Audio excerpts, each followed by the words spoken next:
In today's programme, we see people meeting the police in a variety of different situations. They tell us what had happened just before they met the police, and they describe how the police behaved towards them. There's some practice with talking on the telephone. And describing people and places. That's important if you are reporting a crime. We meet a woman police officer and hear her opinions on equality of opportunity. This is a job for Sherlock Meterman. And Meterman thinks that he would make a good detective. Everyday English.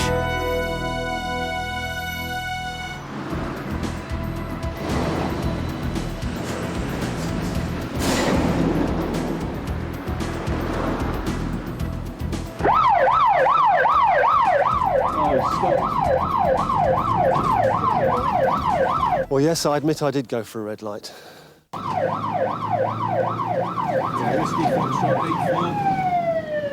The police car came up behind me, lights flashing, and I pulled over and stopped.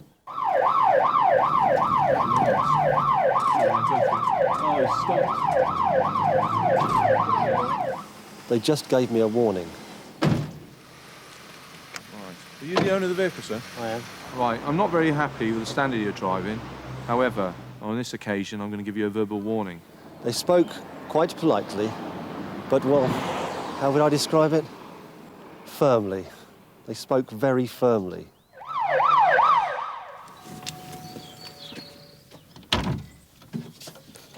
Hello there. I understand you've reported a burglary. Yes. OK, I'm PC Dyer, and this is my colleague, PC Buchan. Hello. All right, is it all right if we come in? Yes, please OK, do. thank you. It happened while I was out. The burglars had broken a window and taken the video and some other electrical equipment. The police came very quickly. They were here in under 10 minutes. Oh, OK. They broke a window in the back room and came in. It looks like they've had your TV away. Yeah, it was almost new. OK. Yeah, Can you take the grass? They were very thorough. Later, some more officers checked everything very carefully for fingerprints.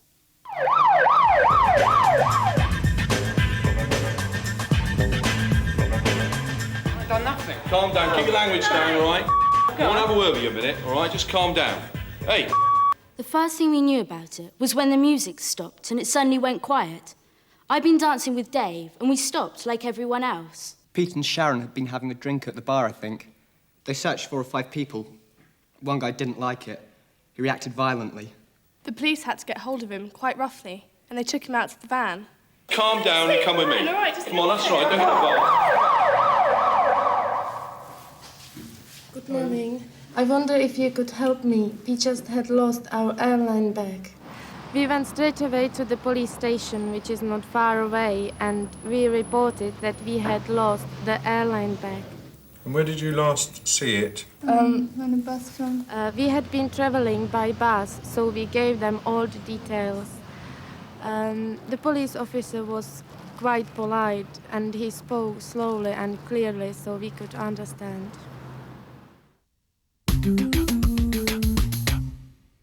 Now, here comes a helping hand, saying what had happened.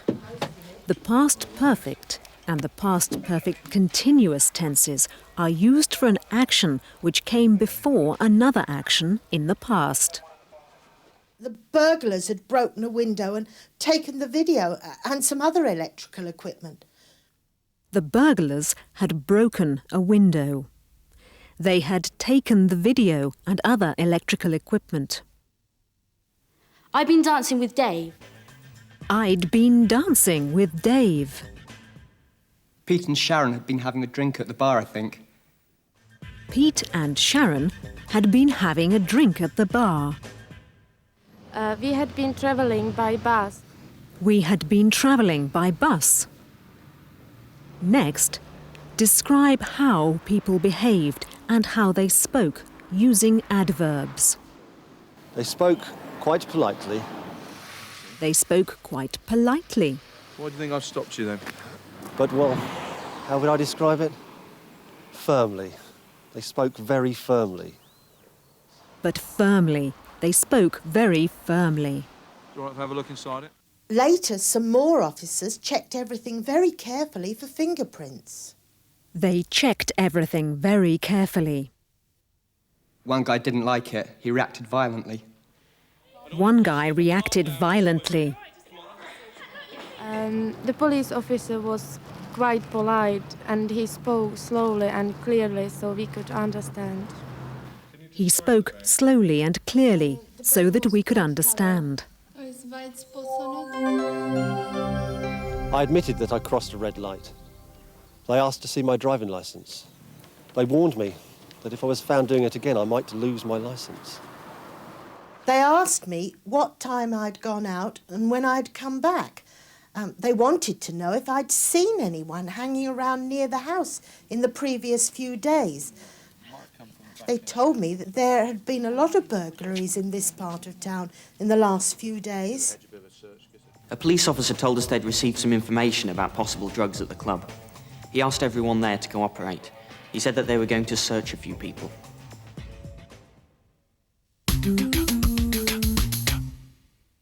Now, a helping hand again, reporting what was said. I admitted that I crossed a red light. I admitted that I had crossed a red light. They asked me what time I'd gone out and when I'd come back. They asked me what time I had gone out. They wanted to know if I'd seen anyone hanging around near the house in the previous few days. They wanted to know if I had seen anyone near the house in the previous few days. A police officer told us that they'd received some information about possible drugs at the club. A police officer told us they had received information about possible drugs at the club. He asked everyone there to cooperate. He asked everyone there to cooperate. Where were you? I ain't done nothing. Specialised English. Neighbourhood Watch is an organisation run by the residents and neighbours together with the police in a particular street or area. Together, they work to stop crimes such as burglaries, theft and car crimes. These people are learning how to start a neighbourhood watch group. If you see anyone acting suspiciously, then please call your local police. What do you mean suspiciously? Well, if you see someone hanging about with no particular reason for being there, if you see someone trying car doors or walking up the sides and backs of houses and in any way acting furtively, secretively or suspiciously, then please contact the police and inform other Neighbourhood Watch members. A helping hand. Let's look at some of that again. First, some more practice with adverbs of manner. Most of them end with ly. If you do see someone behaving suspiciously, then please call your local police. If you see someone behaving suspiciously, call your local police. What do you mean suspiciously? What do you mean, suspiciously? Behaving furtively, secretively, or in any suspicious manner. Behaving furtively or secretively, or in any suspicious manner. The security of your house is most important.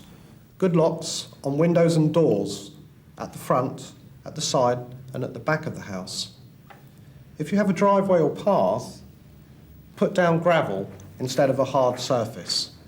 That way, anyone who comes can be heard easily. A dog, especially a dog that barks loudly, is always a good way to deter a criminal. We suggest you go round your house checking carefully. At the front of the house, check front door and windows and make sure you have really secure locks. At the side of the house, check again. Do you have any small windows which could provide entry? Is it a dark area where a burglar might hide?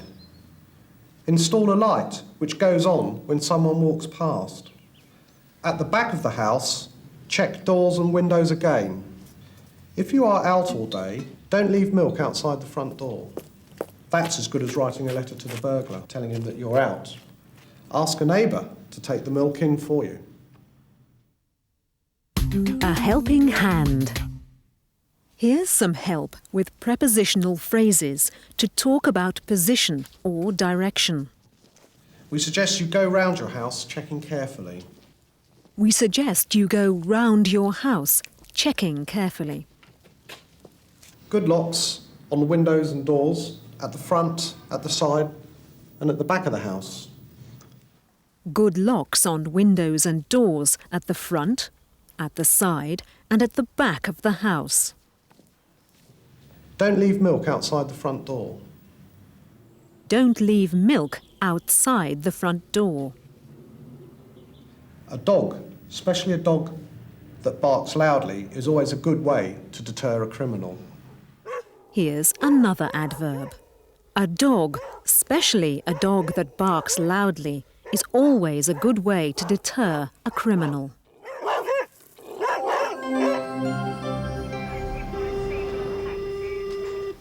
Sorry, please. Farnham, can I help you? Oh, good morning. Could I have the neighbourhood watch duty officer, please? Yes, one moment, please. I'll transfer you through to the duty officer. Thank you. PC Lewin, can I help you? Oh, hello. This is Christine Smith of the Bourne Neighbourhood Watch Group. I'd like to report something I've seen in our area. Just a moment while I take down the details. There's been a car parked in the lane at the side of the house for the last 3 days, always at the same place. It stayed a couple of hours and then it drove off. Could you describe the vehicle? Oh, yes, I have the details here. It was a grey VW Golf, registration number C813GGH. It was parked outside number 24. I know the house is empty. The owner's away on holiday. This morning, the driver got out of the car suddenly and went round the back of the house, quite openly. And there he joined another man. Can you describe the two men? Well, the driver, he was wearing a black jacket over a blue shirt and black jeans. What height and build was he? He was fairly tall, about 5 feet 10 inches tall and medium build. He had short cropped hair with a strange curl at the front. And what age? I'd say probably mid-30s. And the other man? Well, the other man was much younger, in his 20s, I think. He was wearing a red and blue checked shirt over blue jeans, and he was wearing glasses as well. He had longish hair. I think he was rather on the thin side. He was shorter than the driver. I'd say about 5'5", 5'6". Thank you for the details and for the good descriptions. Could you inform other members of the Neighbourhood Watch Group? Yes, of course.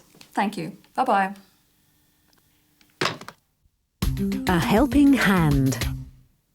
And now, talking on the telephone.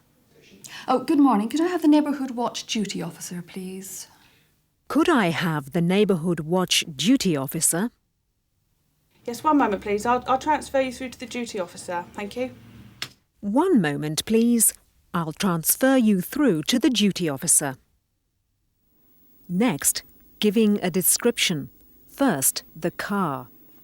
It was a grey VW Golf, registration number C813GGH. It was a grey VW Golf, registration number C813GGH. And describing people. First, clothes. He was wearing a black jacket over a blue shirt and black jeans.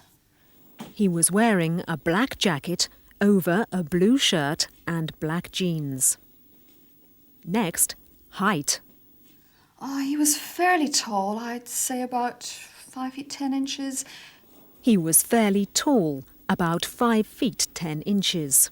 That's 1 metre 77 centimetres. And his hair? He had short cropped hair with a strange curl at the front. He had short cropped hair with a strange curl at the front. And his age? I'd say probably mid-30s.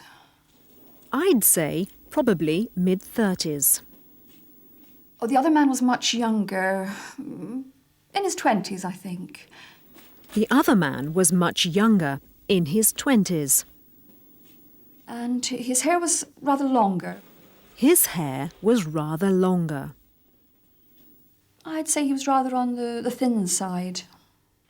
He was rather on the thin side.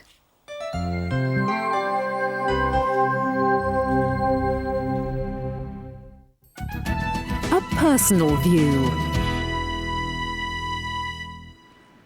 Police Constable Jonathan Dyer is patrolling the streets of Farnham in Surrey, a typical British bobby on his beat.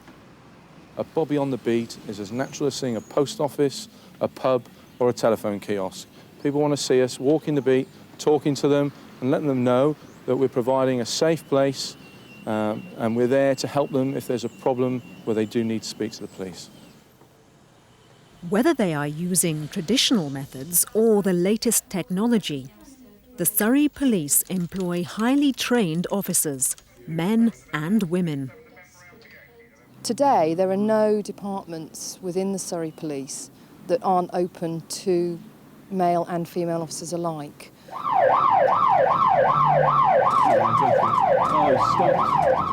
I don't think that there are any roles left which are specific gender-oriented, other than in specific cases of perhaps searching prisoners or dealing with specific cases, say of rape or serious sexual assault, where the victim requests or requires a female officer. My fellow police officers, the female ones, are just as capable of dealing with violent situations as I am. We're trained to an extremely high standard. I am glad to say that we don't carry firearms as a norm on the street, and in all the potentially conflict situations I've been in, female police officers have been as able as any man. Initially, your 2 years are spent doing beat work or crewing a car, so that you get just to reinforce your basic policing skills. And after that, I went on to the search team. We're very aware of terrorist threats in Surrey and in other parts of the country, and we were used on defensive searches for, if we had, say, army bands or other dignitaries coming to Surrey, we would clear an area and ensure that it was safe, using the search team and explosive dogs from the dog unit as well. After her duties with the search team, Julia discovered that she was expecting a baby. As soon as you declare pregnancy, you're taken off from ordinary patrol. So I worked in the control room, the divisional control room, for the duration of my pregnancy. And then I returned to beat work, patrol work, but applied for my initial firearms course, which I attended 3 years ago. And since then, I've been an authorised firearms officer. Although British police officers do not usually carry guns, they do have equipment for their protection. Included in what we carry for our safety and members of the public is what we call the quick cuff, or the rigid cuff, or the speed cuffs. I'm loath to use them. However, for my personal safety and for the safety of members of the public, and including the person I might be arresting, they are a good tool. Moving round this way, this is our asp, which replaced the traditional police truncheon that we were issued with for many years, which was just a lump of wood. As you can see, it's quite compact and holds nicely into the hand, and can, if you're going into a potentially conflict situation, be quite tidily tucked up into the sleeve, so it's not obvious to people that you are in fact carrying your asp. It extends in a number of ways and is obviously a fairly useful piece of equipment to use should the need arise. And there's an old saying that in heaven all the policemen be British, and I'd like to think that's quite true.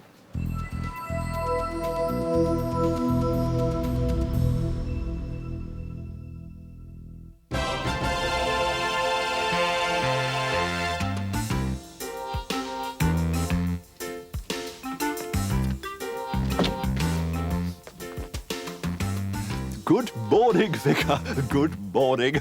Your electricity consumption is nicely down this quarter. I'm happy to report. I'm afraid it won't be such good news at the manor house next door, though. Dear Lady Borton Monchelsea, times are hard. Are you off to the manor now? Yes, indeed. I shall be visiting her ladyship myself a little later in the afternoon. Oh, perhaps we shall meet again then. Fine.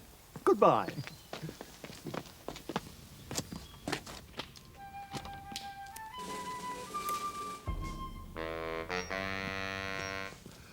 Borton Monchelsea Place, a living history book. The family goes back hundreds of years, but do you know, they've now run out of money. Lady Borton Monchelsea, or dear Lady B as I call her, is as poor as a church mouse. That's one of my little sayings, as poor as a church mouse. That's why she has to have these tourists. Dreadful people, poking and prying, taking photographs, touching everything. Good of you to come. Please, don't touch. I don't know how dear Lady B puts up with it. It must break her heart.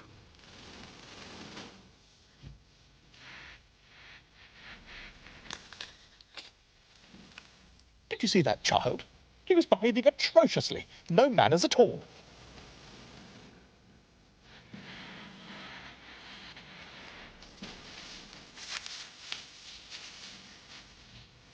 I can't believe my eyes. That butler. He was pocketing the money.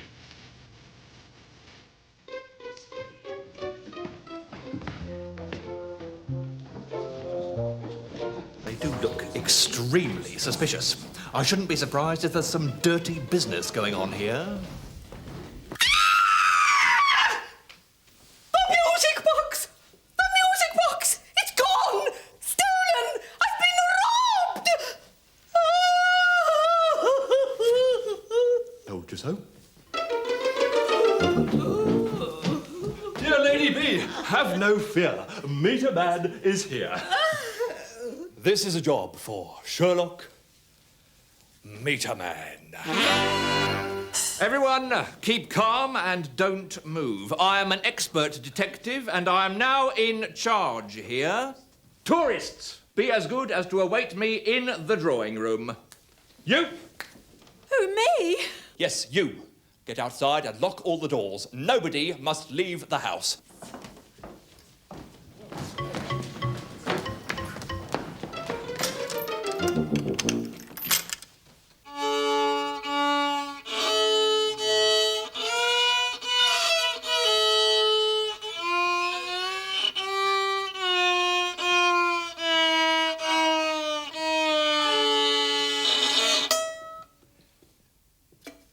You, sir, are under arrest.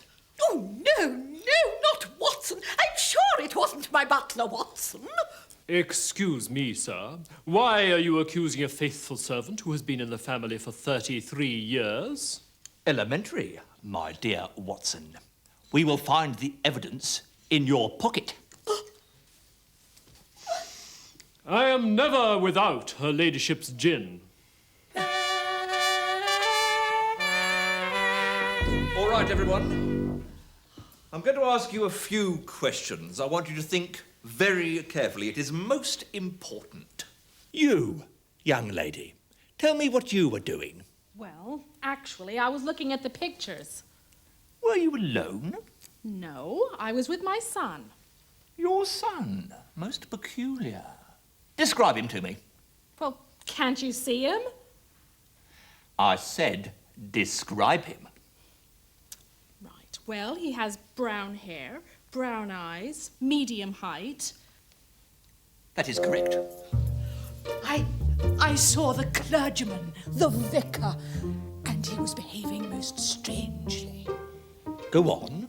Well, he was picking things up and putting them down, and he was most rude to me, most unlike a vicar. And where is this vicar now? Has he vanished into thin air? Good afternoon, everyone. I'm just looking for dear Lady B. Has anyone seen her? Good afternoon, Vicar. Arrest that man and secure him! Meter man! Meter man! What do you mean? I just can't see Lady B. Open wide. There. Now, young lady, show me to the telephone. I must call the police.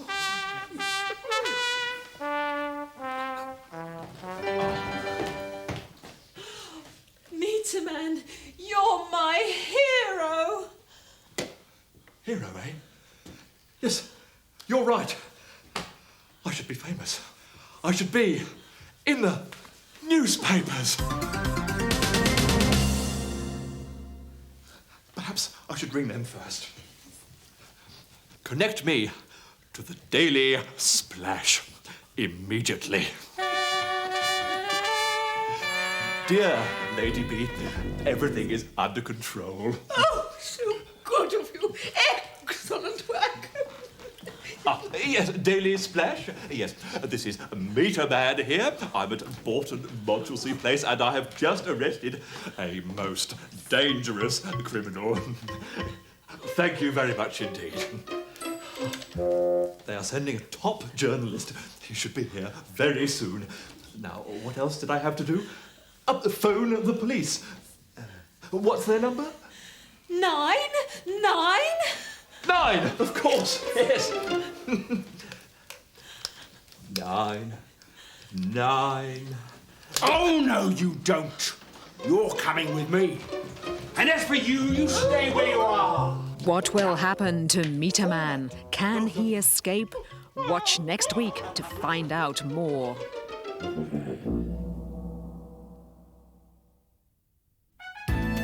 Use your eyes. The office of the local police is called a police station. The inquiries desk is the place to go if you have a problem. Everyone should know the telephone number to dial to contact the police. Perhaps the best known numbers in the English language are 999. Each police officer wears the crest or badge of the police force that they represent. And every officer has his or her special number. You will find more work to do in your student's book and all the usual exercises, grammar and vocabulary. Local newspapers are interested in reporting crimes and other good stories too. Join us next week to find out what's in the news.